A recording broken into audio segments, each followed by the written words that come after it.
I love Mike Hanson Archives. You're ready to run. With the impeachment proceedings against President Bill Clinton, bombings in Iraq, enforcing UN sanctions, and recent revelations that Osama bin Laden might be preparing to attack American targets both here and abroad, you probably didn't notice one of the biggest changes to the American landscape ever. That's the closing down of some 22,000 gas stations nationwide. Now, on the surface, it would seem that these closings were due to EPA regulations originally passed in 1984, changed again in 86 and 88, which gave gas stations 10 years to either upgrade or replace their underground storage tanks, or USTs. The cutoff date, doomsday if you will, was December 22nd, 1998, just a couple of days before Christmas this year. By that date, all underground storage tanks for gas stations had to either be upgraded or replaced. Unfortunately, for a lot of gas station owners like this one, the tanks were not upgradable and they had to be replaced. Now, for different reasons, among them availability of contractors and of course the high price, some $110,000 according to the EPA's own estimates, 22,000 gas stations were not able to make the changes. That's some 40% of the market according to some estimates. So as you drive around these next few days, keep your eyes open. Take a look at all the gas stations that have closed down. Notice that the only ones left are the huge multinational corporations, the Mobiles, the Exxons, the Chevrons, Diamond Shamrock, 7-Eleven, all the big names. The mom and pops have been shut out. It's my opinion that this wasn't caused by some radical environmental agenda, that in fact radical environmentalists were used, once again, manipulated by multinational corporations, used so that these multinational corporations could get an even bigger stranglehold on the gasoline and oil market. Before all these changes, the big names, Mobil and Exxon and such, had 20% of America's market share. After this shutdown, they'll have roughly 80% of the market share. My name is Tina Hale. I'm the owner here at the West Crossroads Shell Station. It's now Crossroads Auto Care Center because we no longer sell gas. And that's what I'm here to talk about you today. Can you tell us, first of all, why you no longer sell gas, just in a nutshell? It's 1998 EPA regulations. You either had to replace your tanks with the government-regulated tanks or pull your tanks and get out of the business. And you chose to go ahead and get out of the business. Why exactly was that? $90,000 to replace the tanks. It cost $15,000 to pull them and about $90,000 to replace them. So we chose not to do that because our gas ratio, we didn't sell enough gas to warrant. To make it worthwhile. Yeah, make it worthwhile for the $90,000. And how many underground storage tanks did you have? That's what the EPA is fond of calling them, USTs, or underground storage tanks. How many did you have total? I had two, one 3,000-gallon tank, one 1,000-gallon tank, and an oil storage tank that had to be pulled as well. And just those three tanks, that would have been about $90,000. Was that the best estimate you got, or was that the only one? That's the only estimate you get. You don't really have a choice. And now I was also reading too that TNRCC, who's really kind of the implementing agency here locally for this EPA regulation, had some grants and things like that available. Did you ever look into that or hear anything about that? We did look into it. Bill Smith, who actually owns the property, looked into it, but it still wasn't worth his while to go ahead and replace the tanks. And you said even though you couldn't just shut your pumps down and stop selling gas, can you talk a little bit about what specifically you had to do to just stop selling gas? I had to put signs up and cut the tanks off and quit selling it altogether. You couldn't just shut the pumps down. They had to have everything cut off electrically and the lines pulled and the tanks pulled. And so you had to empty out the tanks and then how did they dispose of those tanks? I mean, they didn't just take them down to the junkyard and throw them away, did they? They put them on a trailer and they take them to wherever the EPA tests them, and the tanks have to be tested and destroyed because they're flammable. and then the ground has to be tested to see if there was any leakage, and that takes anywhere from 6 to 8 months before you can repave your drive. I noticed that because we were looking over here, and we'll get some footage of that in a minute, that that it's not repaved yet, and could you explain that in detail? Well, simply because it takes 6 to 8 months for the testing of the ground to find out if there was any gas leakage at all into the ground. If there is, if they find any sign of that, the dirt will have to be replaced, pulled up, dug out, even dug bigger in the lot than it is now, and the dirt will have to be replaced. So talking about that had to be dug up and replaced. Now, did you just put regular fill dirt in here? Did you have to buy some? We put some fill dirt in. We put all the dirt and rock that came out when we had the tanks removed. Plus we had to put fill dirt in to fill it up to the top. And until they test and I get the test results back, it will have to stay like this. And if they do find that there's contamination, they will dig out even further, probably another 5 feet out this way, and we'll have to take all of this dirt, whatever, I don't know what they do with this dirt, but we'll have to replace it. And of course, who pays for that? We do. Of course. And gas station, you recently upgraded these tanks. Now, we're doing a story on the EPA and their new rules.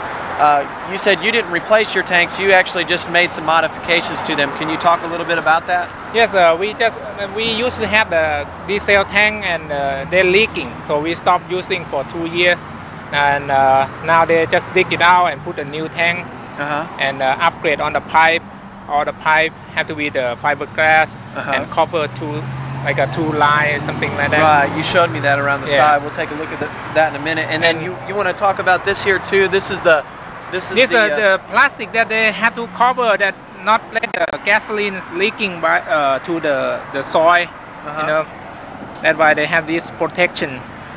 It's a new law that they have to have this one. And then you also said they have you put in some detectors next to the tank to where if it leaks, if they're leaking, they will tell us that they have leaking. And then that alarm's inside there so that you know. Yes. And then you also had to. What did you have to do with the soil? Like when you dug this up, you couldn't just go dump the soil anywhere. They put over there and get a sample and go to exam. I think that they take about 3 days. And they said everything is okay, so they take it out. Then you can just go dump it anywhere. Yes. I see. And you said the price of this, of just upgrading with 1 tank replacement and then upgrading all the pipes, was about how much? $65,000. $65,000. And but you were lucky. You were able to keep the same pumps and everything right here, weren't you? Yes. So that was. But we good. add more too. This is why we usually only have 3 of them. Now we have 4. And how long did the whole thing take? 15 days. 15 days. So that, of course, that whole time you weren't able to sell gasoline or anything. No. Did you stay open and go ahead and sell through the convenience store? We open because a lot of crew, they have to walk in and use the garage. Oh, okay. And somebody have to in there and watching. So. Okay.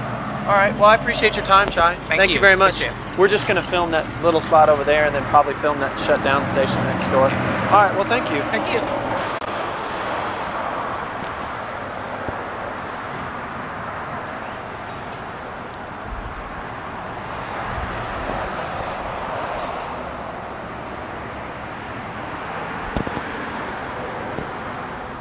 Now, some people were able to upgrade their tanks. We stopped here at a station owned by a gentleman named Chai.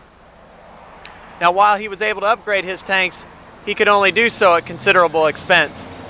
10 days ago, they showed up with these machines, and they said that they were going to pump the gas out. They pumped the gas out, and then they came in with no warning, told me I was in violation of my lease because I owed them some money for the rent, which I didn't, you know. It was a bookkeeping error, and they never straightened that out, so I wouldn't be able to sue them. So anyway, they proceeded to Sunday and Monday dig the tanks up. And it was a mess. It was terrible. It stunk. And the guys that are doing it were really nice people, but they hated it. It was just a job. And more or less put me out of business. And so now I know you had said that because you didn't own this property, you actually leased it and ran the gas station and whatnot. You don't know about the price, but without the gas pumps, you say you're going to have to shut down. Yeah, I only made, yesterday I only made $60-something all day. I used to make a lot more.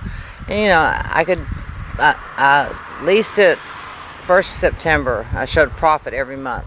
I made money. There's a lot of people that live out here that are used to the store being here. It's been here for 28 years. And people sure will come buy things, but without the gas, you know, that's your calling card. But they did it without any warning, without, you know, at all. It was a big shock. My husband got sick. I'm sick now. I almost had a nervous breakdown, and I decided it wasn't worth it, you know.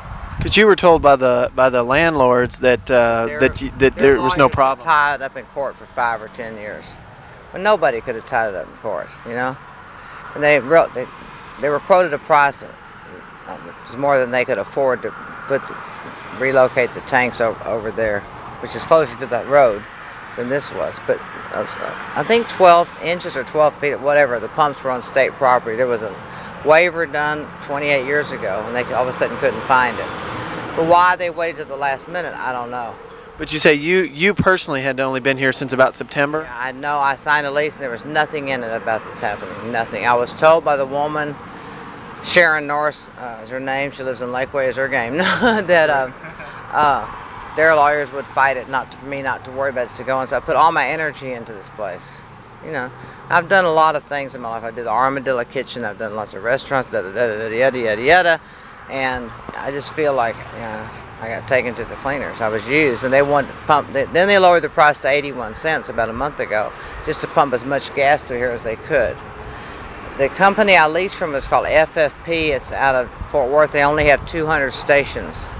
I do have the president of Conoco's address and stuff, and once he realizes that their signs up there, 'cause these people just sell gas to whoever.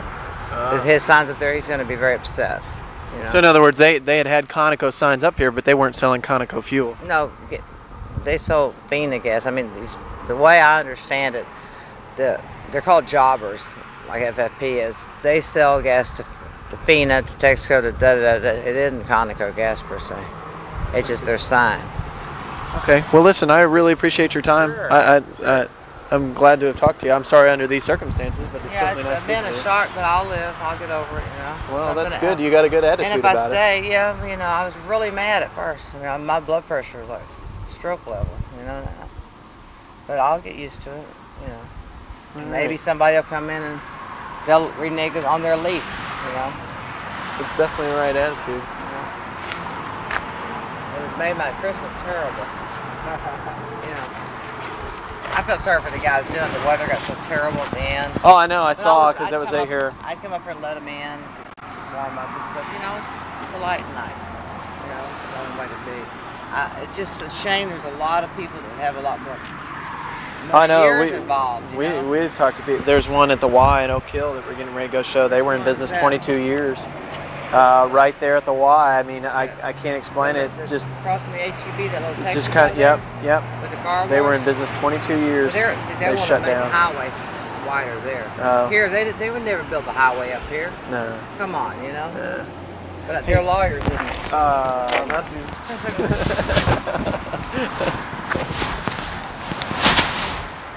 Yeah, they have that morphing technology now where they can do that. We can't do it. This is Mike Hanson, your old Facebook buddy and your YouTube buddy. We got a new Facebook page, Hanson Archives, Hanson Archives. And our older one that has a lot of, be sure to subscribe down there is what we need. We got about 20,000 on Mike Hanson Archives, but we started a new one, Hanson Archives, for all the good old classics, Alex Jones, Jeff Davis, Steve Lane, George Humphrey, Chris Ritter, Jimmy Ritter, all the good old people that you used to see on ACTV. The tapes are 20 to 25 years old, and I'm trying to preserve them. We have hired somebody to and bought all the equipment to transfer them over, get them edited down to some kind of sense, because they were live shows and raw footage of different things what we've been involved in. So be sure to subscribe down there to Hanson Archives. We got a new one coming up, Waco Archives. It's going to be all the Waco stuff that we've done. So if you would like to help out, I'm offering a special. Send $25 to 901 St. Joseph. She's going to put the address up here.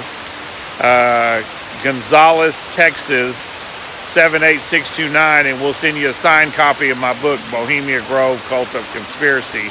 If you'd like to use a credit card, be sure to call us at 830-672-3089. Just leave a message or talk to a live person there when they're open, and we'll get you one sent out ASAP. Alrighty, thanks a lot and God bless, and be sure to hit that subscribe button. Thank you. God bless.